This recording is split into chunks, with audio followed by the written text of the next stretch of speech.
pasukan Rusia dengan tentara bayarannya Wagner terus merangsek semakin ke dalam mengitari kota timur Bakhmut. Hal tersebut semakin mempersulit pasukan Ukraina untuk mempertahankan kota tambang dan produsen gitsum itu. Peperangan terus berlangsung. Pasukan Ukraina dan prajurit Vladimir Putin terus melakukan berbagai cara untuk memenangkan pertempuran.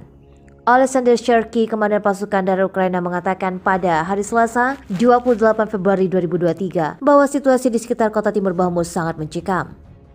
Meskipun mengalami kerugian yang cukup signifikan, Rusia menerjunkan unit Wagner yang paling siap yang mencoba menerobos pertahanan pasukan. Kelompok tentara bayaran Wagner Rusia telah memainkan peran penting dalam invasi Rusia ke Ukraina. Kota penambangan kecil Bakhmut telah menjadi tempat pertempuran sengit dalam beberapa minggu terakhir. Menguasai Bakhmut akan membuka jalan bagi Rusia untuk mendalikan pusat-pusat kota di wilayah Donetsk, Ukraina Timur, dan akan menjadi kemenangan besar pertama untuk Moskow dalam beberapa bulan.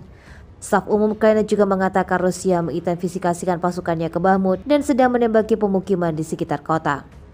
Penasihat Kepala Republik Rakyat Donetsk pro-Rusia Ian Yagin menyebut pasukan Rusia mengendalikan rute ke Bakhmut dan hanya masalah waktu sampai kota itu jatuh ke tangan Rusia.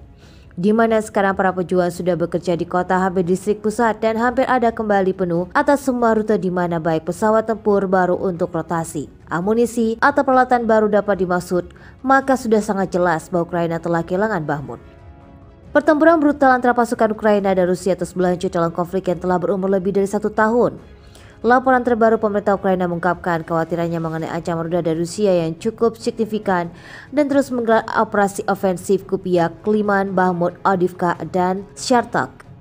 Ukraina mencatat pada tanggal 1 Maret Rusia meluncurkan 3 kali serangan rudal ke sasaran sipil di wilayah Kharkiv.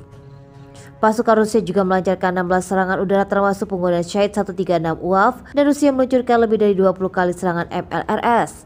Ada ancaman serangan rudal yang signifikan di seluruh Ukraina.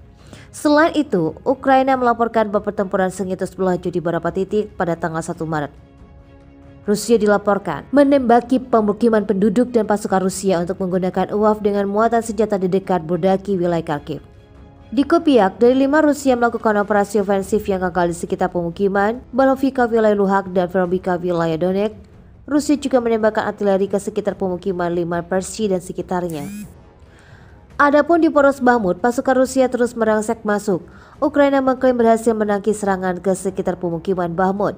Sementara itu di poros Zaporizhia dan Kherson, pasukan Rusia sedang bertahan dan berusaha untuk melakukan operasi ofensif ke beberapa daerah. Ukraina juga melaporkan bahwa petani lokal di Luhansk, wilayah duduki, sementara Rusia mengalami gagal panen pada musim panas dan musim gugur 2022. Sebab Rusia benar-benar memblokir semua petani lokal untuk menjual biji-bijian mereka baik di pasar domestik maupun di luar negeri.